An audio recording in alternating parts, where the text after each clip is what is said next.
I'm Allison Jonjak, the Cranberry Outreach Specialist with the University of Wisconsin-Madison Division of Extension. These videos are the on-demand recordings of UW Extension and the Wisconsin State Cranberry Growers Association's virtual brown bag lunch series. These monthly sessions offer growers and researchers a way to share timely and relevant information. We hope you'll enjoy and continue to engage with us. Hi, I'm Tom Lochner, the Executive Director of the Wisconsin State Cranberry Growers Association. We're excited to be a partner with Extension to bring you research-backed resources, tools, and tips to keep Wisconsin marshes productive and profitable. So welcome everyone to our last brown bag session of the 2021 cranberry year, and hope that everyone had a wonderful Thanksgiving, a productive hunting season, and is looking forward to a nice Christmas. And thank everybody for coming together for the opportunity to learn a little bit about what else is going on throughout the nation and throughout Canada as well in the cranberry world, keeping you posted on up and coming research and a few tactical things you can use on your farms. As far as housekeeping, always remember you can unmute and ask questions. You can also ask questions in the chat. If you want to ask a question anonymously, in the little drop down where it says to, ask the question just to me, and I will ask it anonymously on your behalf. We also have the ability to have closed captions, and I believe those are supposed to be default, but if you don't see them in your ... more, click on live transcript and those will appear for you. Hopefully they're appearing automatically, but in case they don't give up. So after all of that, I'm Allison Jonjak with University of Wisconsin-Madison Division of Extension, and Extension is bringing these brown bag sessions to you together with the Wisconsin Cranberry Growers Association. So I'm going to give Tom a minute to say good morning and give everyone an update.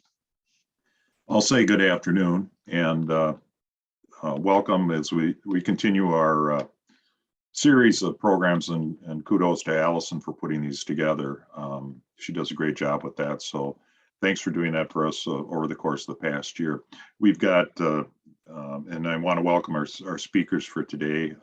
This is one of the sessions that we try to expand beyond the borders of Wisconsin to learn what's going on in the other growing regions and learn from other people who are doing interesting and important research. So I want to welcome them and thank them for joining us today. Allison did mention that Cranberry School registration is open. So if you want to go online and sign up for that, we'd encourage you to do that. We're looking forward to a great program down at Wisconsin Dells for 2 days in January. And we hope you all can join us for 2 days, not only of education programming and learning about research and all the other things that go on at the Cranberry School, but also the opportunity to get together with growers and network. Since we haven't been able to do that as much as we would like to, we're looking forward to that, seeing everybody there as well. So with that, I'll turn it back over to you, Allison. Thanks a lot for your work. And also, I'd be remiss if I didn't recognize Alex Skowinski for helping put these together too as well. Absolutely. Thank you, Tom. Thank you, Alex. And a special thank you to Miranda Ellsby of Ocean Spray in Canada over in BC, Leela Uppala, who is joining us even though it might be the middle of the night for her right now, as she's with family for holidays. She was able to bring it in and say good morning and good night to us with her disease research. And then Simon Bonin, who is in Quebec and also was able to join us on rather short notice. So Miranda is going to give us some updates on tipworm and using Movento successfully. And I know some people have had mixed results, so Miranda is going to be able to share with us the way to make it work. Leela Uppala is going to give us some recaps of her pathology research, and Simon will be able to give us some updates about his irrigation work. So Leela, we have your screen here, and I want to welcome you from possibly the middle of the night. Let me know when you want me to load your polls. Okay. Please go ahead and load my polls right now. Perfect. So the first question is, are you familiar with the late water flood practice? They have 1 month of spring flooding repeated once in 3 years. And this is apparently on the common side in Massachusetts, but wanted to hear what's the general awareness of Wisconsin growers. So again, as usual, for those researchers or other people involved in industry, we want to let the growers answer this question. So, Mhm. thank you, Allison. Yes, you are right. I am in the middle, literally in the middle of the night. It's like 11:55 p.m. But I'm really happy to be here, and I'm looking forward to introducing myself and my research through this presentation for the next 15 minutes. I am going to go ahead and share the results here. We have almost half of the people I'm aware of it, but don't know too much. About Okay. 25% have heard of it. About 25% are familiar with it. Only 2 people have considered using it on their marsh or do use it on their marshes. Okay. Thank you. And did you want to ask your second question then as well? Yes, please. Please Okay. go ahead and share the second question too.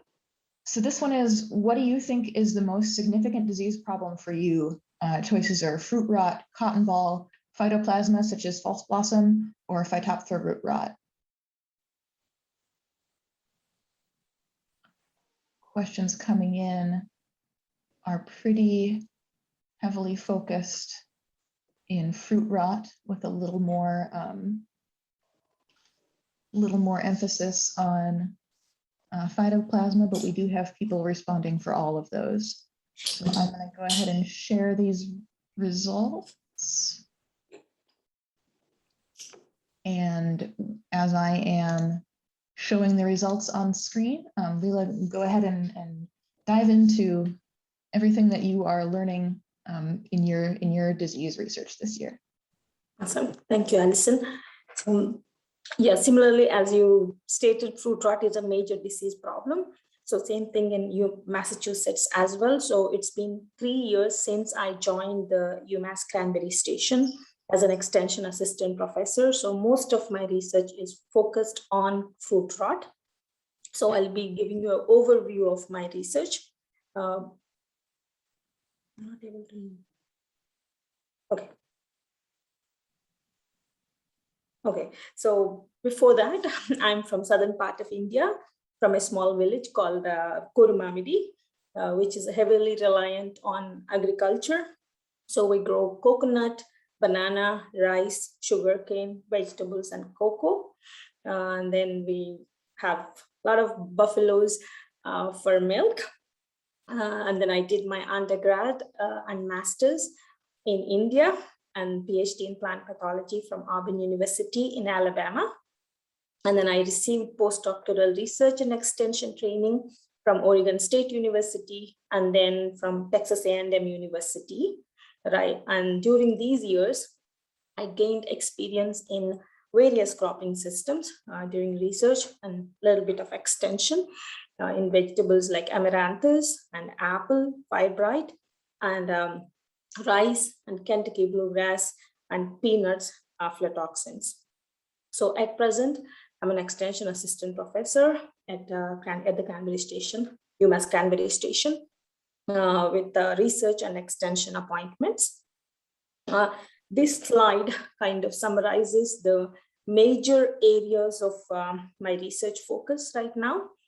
So epidemiology and forecasting, where I try to study various factors impacting or affecting disease incidence and occurrence and severity, and fungicide resistance monitoring, and also establishing baseline sensitivities to existing fungicides, and pathogen biology studies, trying to understand and elucidate life cycles of fruit rot pathogens or any other microbes that are associated with fruit rot. Those are of my focus. And ultimately, the goal of my research program and extension is to develop integrated disease management solutions for growers so they could produce high quality fruit with reduced inputs. So I'll go in detail with some of my projects. And the 2 of my projects under epidemiology and forecasting are one is a project funded by USDA NRCS. It is to study bog microclimate. We call it bog, and I know you in Wisconsin you all call them marshes. So I'm trying to understand the microclimate of different bogs, and then develop best management practices based on the data obtained from this project. This is being done in collaboration with the Cape Cod Cranberry Growers Association. This project was initiated in 2021, and then we'll be studying 25 bogs cultivated with Stevens for the next 2 more years. It's a 3-year project. The goal of this project is to study bog microclimatic factors and obtain weather parameters for which we install the Hotto weather units in all of these bogs. And we're also getting cultural practices data from growers. So for bog microclimatic factors, we're getting how bloom is progressing in each bog, how thick the canopy is, how well the light is penetrating into the canopy, how well irrigation is penetrating into the canopy, and vine density, and when was the last time grower pruned the bogs, and what is the age of the bog. So whatever you name it, we are trying to get all kinds of data from the growers and understand what parameters or what factors impact fruit rot incidence and ultimately fruit quality. That's the goal of this project. So again, the objectives are to identify variables that are associated with fruit rot incidence and fruit quality. And once we identify the variables that are of importance, determine their relative importance and their interrelationships. And based on that, we hope to develop easy to adopt sustainable crop management guidelines. And I'm really thankful to all the growers that are participating in this study, like 25 different sites. So here is one of my favorite pictures with Steve Ward. So we were doing how well the irrigation penetrates into the canopy. The goal is to understand whether the chemigation is penetrating well into the canopy or not. So then Steve was helping me with this objective. And the next project I would like to discuss is on late water. The reason I asked in the beginning in the poll is that this is one of the biggest projects we are doing right now. So for that, we are trying to identify critical criteria which impact outcome of late water flooding in Massachusetts. For the previous project, similarly, we are trying to understand various factors impacting the fruit quality and fruit rot incidence. But here we want to know what criteria impact late water floods outcome. So late water is a flooding practice which is recommended once in 3 years in spring from April 15th to May 15th. And it is known to reduce fruit rot, insects, weeds, and also enhance fruit quality. During the year of late water, we recommend reduced fertilizers, 1/3 of what growers usually apply in a normal year. So reduced fertilizers. And we also recommend reduced fungicides during the year of late water. And late water flooding is also known to improve fruit quality. When I was researching about why it is called late water, in 60s, when some bogs, which were old and run down bogs, when they left winter flooding beyond March 15th, which is a normal practice to leave the flood on from December 15th to March 15th. But when some bogs left the winter floods beyond March 15th, they started seeing some benefits. So then the researchers realized that maybe some bogs could benefit from floods beyond March 15th. So they recommended pulling the flood off in around March 15th as usual and reflooding in April and leave it on till May 15th. Since it is done after winter flood, this practice is called late water, which is done a little later. So it used to be one of the commonly used practice till the widespread availability of broad spectrum fungicides like chlorothalonils and mancozebs. However, now, once those fungicides started becoming heavily used in cranberry cultivation for disease management, it became an underutilized practice due to the availability of alternatives. And there are two other reasons why late water flood use reduced. One more reason is lack of scientific data. Most of the data we have available on late water was from studies conducted in early 1900s. I mean, the 1900s, not in the last 25 years. And those studies were conducted on native cultivars, not on seeded or newer hybrids or cultivars. So we don't have scientific data on newer cultivars. And there are also stories of yield losses in the industry due to late water. So in some years when late water is held, some growers experienced yield losses, which is not data driven, but that anecdotal stories of associated losses due to late water also resulted in reduced use of this practice. However, in the last 3 years, as you all know, we have been experiencing regulatory issues with the chlorothalonils and mancozebs. So we decided this is the time we do research and develop some database so growers could get more confidence in this practice. So the goal of this particular project is to develop a decision-making tool, which we call it late water decision-making model. So we would like to study critical criteria that impact the outcome of the late water. So this study was started in 2021 April. So this is a 3-year study. So the goal is to study physiological, environmental, and climatic factors that are associated with late water success, and what are the most influential factors that impact the late water outcome, and then how do late water and unflooded bogs, nearby control bogs, differ in yield, root rot, and quality, and how to build a late water decision-making model that could improve growers' confidence in this practice. So 3-year study, and for each of the years, we're going to study 5 paired sites. So 1 late water flooded bog and control bog at the same place or within like a 1 mile distance. So all these years we'll be studying Stevens cultivar.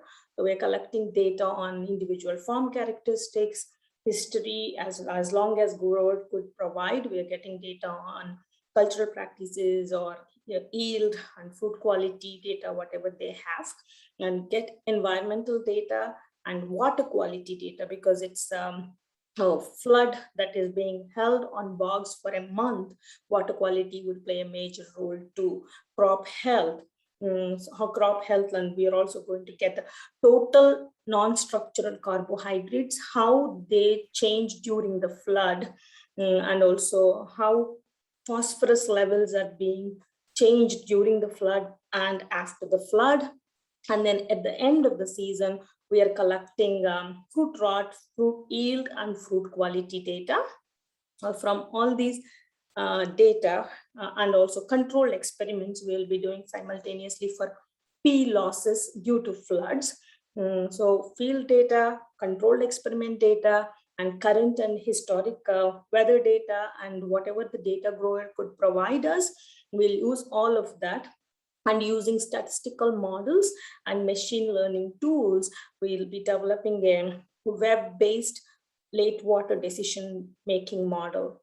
So by inputting all the bog parameters for a particular grower, they'll be able to input that data and just get an idea on whether a particular year for that particular bog is ideal for holding a late water or not.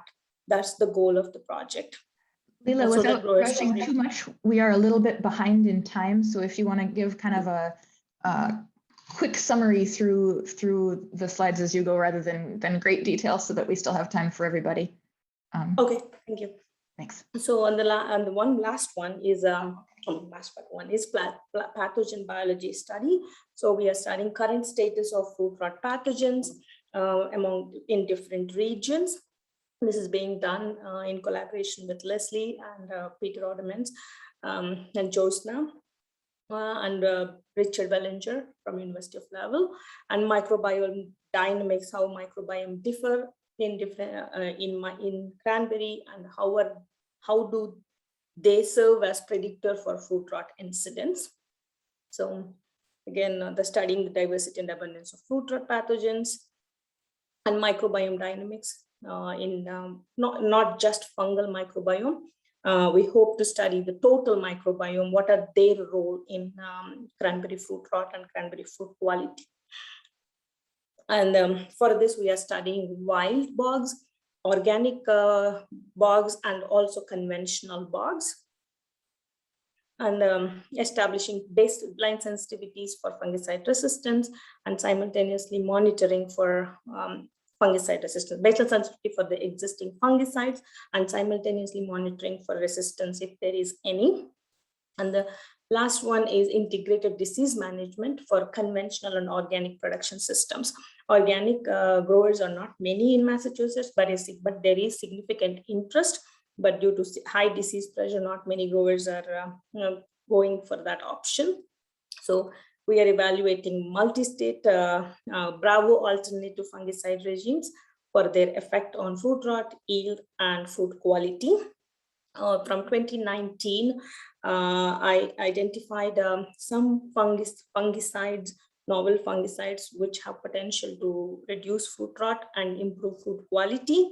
And they're evaluated again in 2020. And we identified multiple compounds, including biocontrol agents and coppers, that have potential to reduce fruit rot. So from 2019 and 2020, I have several 6 treatments. This is 2020, 6 treatments from group 7, group 3 and 7, and badge has the lowest level of fruit rot. But all other compounds except this GN11 also have significantly lower fruit rot compared to the non-sprayed control.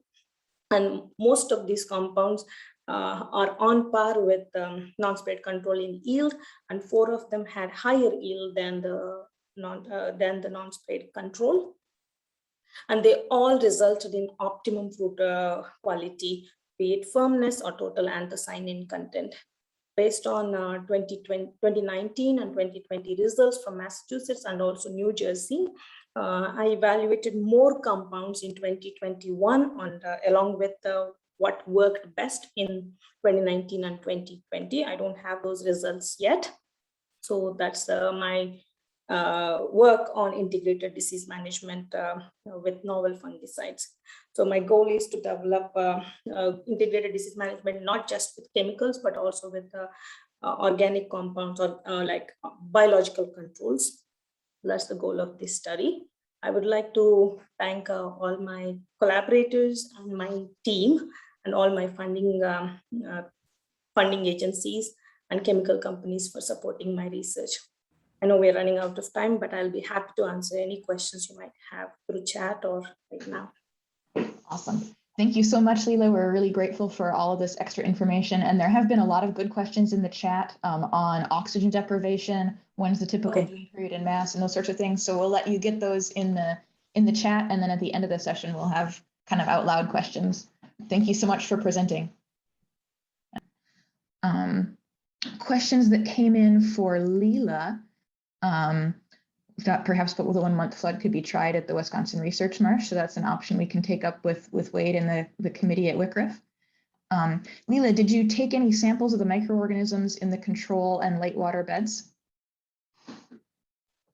Yes, we took, and then we are plating them, and also we're also doing molecular analysis of those samples to see how our plating studies are different from molecular assays by Richard Bellinger. So yeah, we'll have that results.